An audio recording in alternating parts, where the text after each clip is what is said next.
Hey, deserving listeners, 90-Day Fiancé. My name is Dr. Kirk Honda. I'm a therapist and a professor.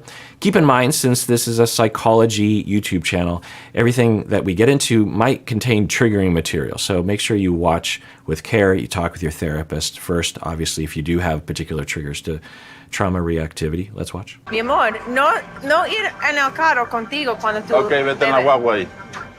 Yohan's had a few beers, and I'm not letting him drink and drive. Amor, yo estoy bien. No, segura. There's no way he's driving out of this parking lot.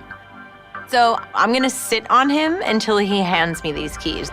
No estoy contigo. Okay, so they were having a conversation about her having a friend who was someone that she had sex with in the past, I think is what she was saying. He was framing it as her ex-boyfriend, and she was like, he's not an ex-boyfriend. We did hook up, but we're friends now, and everything's fine, or something like that. And he didn't seem that upset that she was friends with him, but she really wanted him to meet him. She really wanted the two of them to hang out, and he was saying no. And yeah, I mean, we've seen this before on the show, right? Remember Julia and what was his name? Anyway, there's all these ideas around the world, and even in my town, of people saying it's inappropriate to have those kinds of friendships. And of course, that's not inherently true. There's nothing wrong with being friends with a former sexual partner, former relationship partner, as long as there's no threat there or no deceit or no manipulation or something. It's fine. There's nothing inherently wrong with it.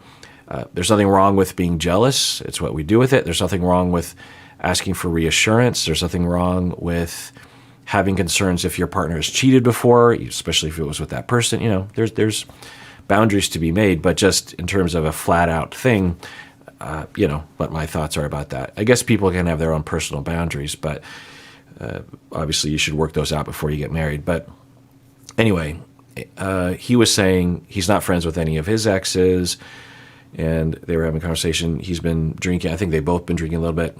They're about to drive away, and now she's saying, I'm not going to let him drive.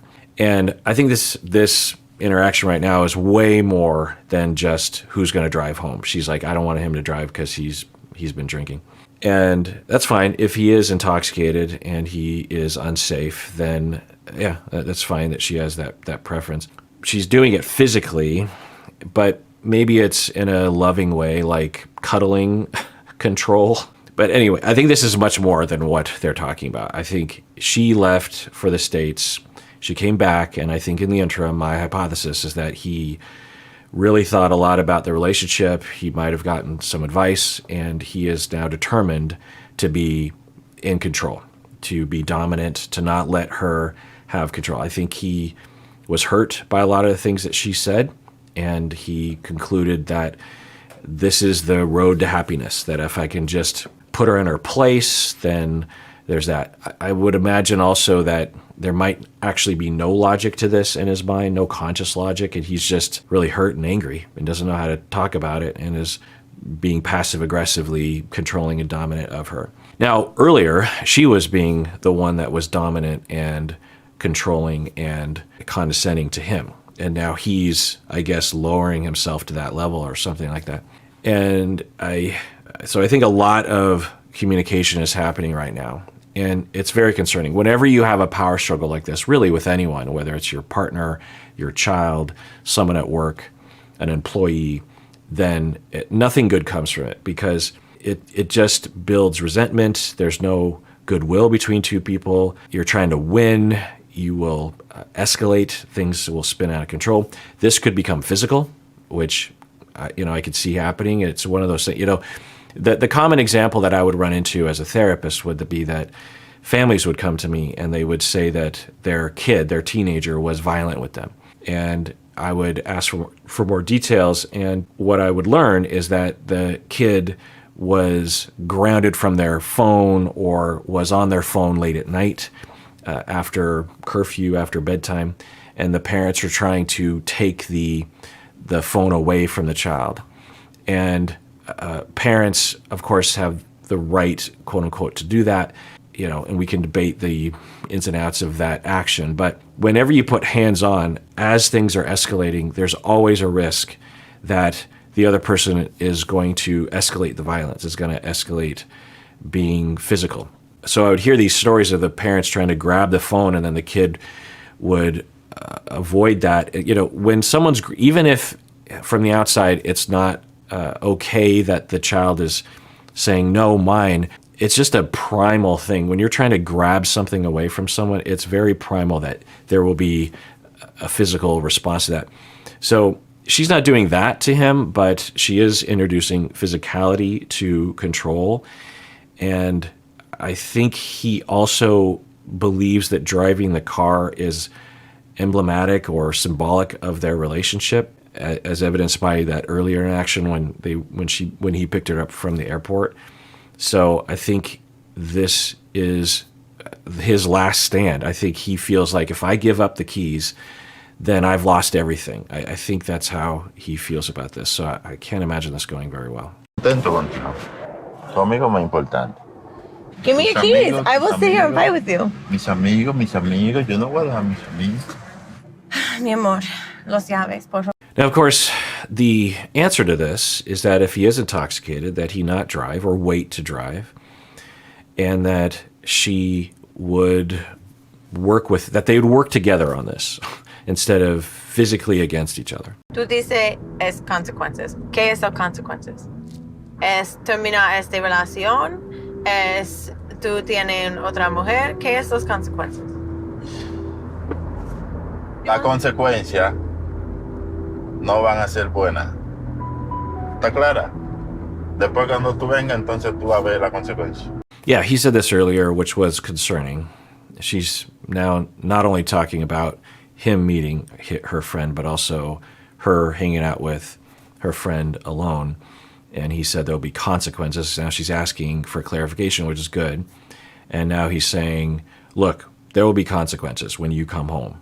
I think violence is the consequence, right? Hey, deserving listeners, today's episode is sponsored by BetterHelp. Sometimes in life, we are faced with tough choices, and the path forward isn't always clear. And some of you might even be facing a tough choice right now. Well, for me, I like to fully explore all the options. That usually helps me to feel more confident moving forward. And sometimes it really helps to talk with someone and get their perspective and maybe their wisdom. And of course, therapy can help with this. I never planned on specializing in this area when I started out as a therapist, but over time, a lot of clients have come to me when they are facing tough choices that they're having a hard time figuring out what to do. Well, one option worth exploring is BetterHelp. If you're thinking of starting therapy, it's worth giving a try. It's entirely online, it's designed to be convenient and suited to your schedule, and also you can switch therapists at any time at no additional charge. So, let therapy be your map with BetterHelp. Visit betterhelp.com/Kirk today to get 10% off your first month. That's BetterHelp,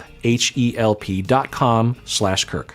Yohan, that my ex Talon was in town, and I wanted Yohan to meet him. He did not respond very well, but this morning he's acting as if nothing happened. I feel like Yohan and I have been fighting since I got off the plane. He's also seems to be like, I don't know, just really different, a lot more angry. Yeah, it looks that way, and I think she's perplexed by it, by the change.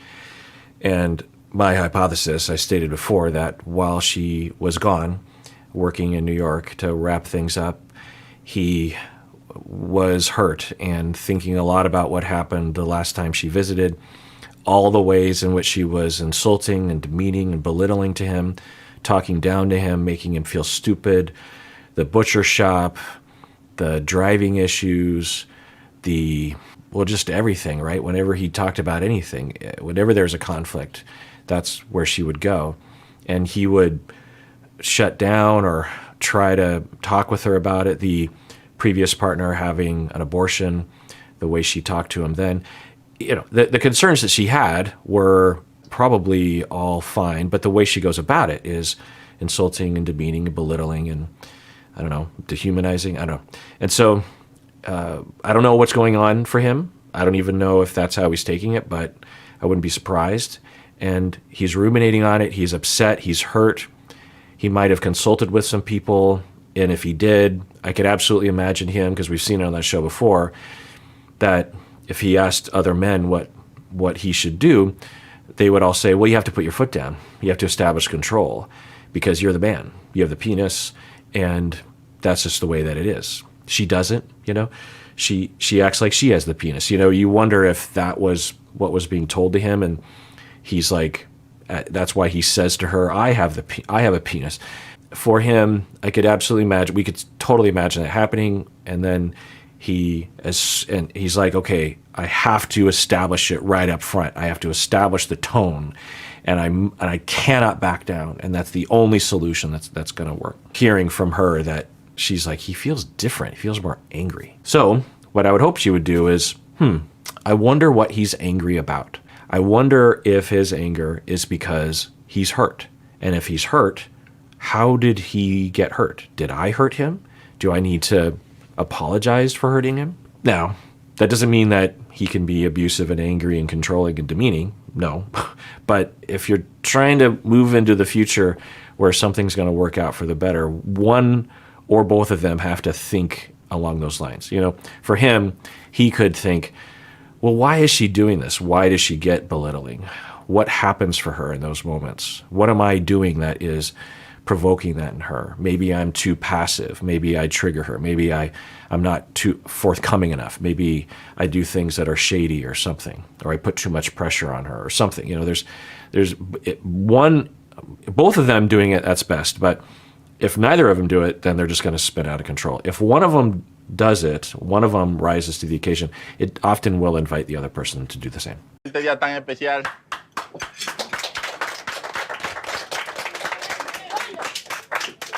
Te faltó una cosa que tú no dijiste. ¿El qué? Gracias a tu esposa, Daniela. Por esa sorpresa. Ya dejó la vida. Yeah, I thought the same thing as he was thinking, everyone. Even if Danielle didn't have anything to do with this party, it would be normal to just say something about your wife, just something. Acknowledge that she's alive and in the room. But she did put all this together, and she was really trying to have a gesture to him to prove that he was a priority for her. And he was very happy about it. His huge smile. And he seemed really like he was enjoying it. So you'd think he would thank her, and he didn't. And then someone noticed and say, hey, you should probably thank your wife. She's the one who put all this together. And he's like, I already think, he doesn't even look at her. It's pretty awful, actually. So I'm guessing she's going to be hurt. Excuse me.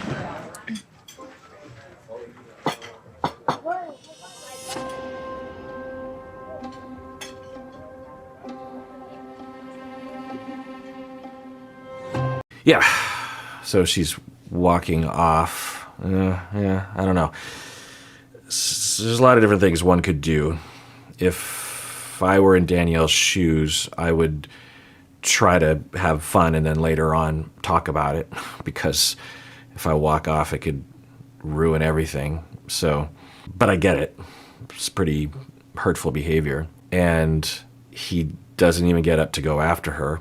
So, yeah.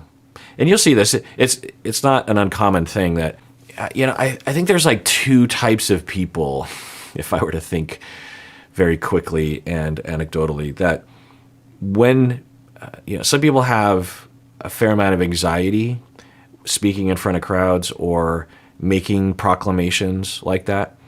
And so when they're in that position, and I could see him being like that. He certainly didn't seem uncomfortable with giving a speech. I think he voluntarily just stood up and gave a speech. So I think there's some people when they're in a situation like that, when they just have a hard time stepping outside of themselves because they're internal and they're scared and they're just trying to get through it. And so they'll just say enough, and then they'll get out and they'll leave things out that seem like they should have said. And then when there might be some indication that they should say it, that makes them even more ashamed and more anxious. And then they're like, leave me alone. And so I think that's one type, I guess, in a sense. I think as a ancillary part of this, I think there are some people, when they're given a chance to stand up and give a speech like that, they just don't tend to recognize their partner. They feel like, well, we're like so close that why do I have to thank my partner? I mean, we're like joined at the hip. thanking them makes it feel like we're not close. And so, I don't know. It doesn't make sense, but I feel like there's some people on that camp. Then there's people who, when they are given a chance, the first person they will talk about is their partner. You know, think about like Cameron and Lauren. I'm just going to take a guess that whenever, from Love is Blind season 1, I'm just take a guess and say that when Cameron stands up and gives a speech, he talks for 5 minutes about Lauren first before he does anything else. You know, I mean, I'm not even joking. Like, I'm pretty sure. And, you know, God bless him. But I think sometimes Lauren's like, okay, I get it. Thanks for loving me. And, you know, absolutely. But, you know, it's good. You don't have to do it that much. So I think there are two types of people. And I think that for Danielle, she would have said something about him. And maybe he's just in that camp. Okay. But it doesn't deny the fact that he could have looked over at her. He could have. So I don't know what's happening. Is he resentful of something? Is he I mean, there's a chance that what happened when she visited previous, that it was really hard on him and he had a really rough time during that time. And then when she went home, he just was ruminating and angry and upset and resentful and contemptuous. I mean, that would explain this behavior. Otherwise, it's like, why would he be this way? Yeah, I don't know. Is he trying to push her away? Does he not want to be with her?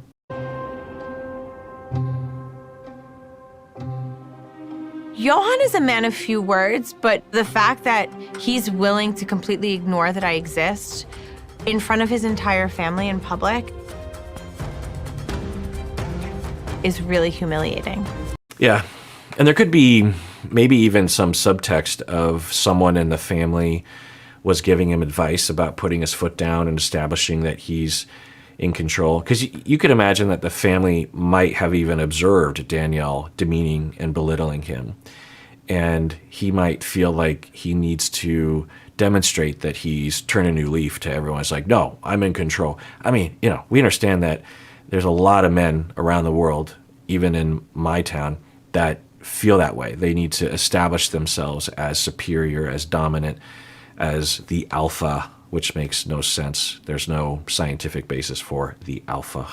It's based on wolves. We're not related to wolves that closely. We're more related to apes, of course. And so this notion of, and specifically chimpanzees, bonobos, gorillas are pretty far afield from us. And even then, what would it matter anyway? We're a different species. We've been evolving for a long time. So this notion of like the alpha is the natural state of the social order is just not founded in science. But anyway, so maybe he feels that way and he has to show off or something. I don't know. I'm just trying to figure out why he would be such a dick right now. All right, well, that is it for that episode. Everyone, please take care of yourself because you deserve it. You really, really do.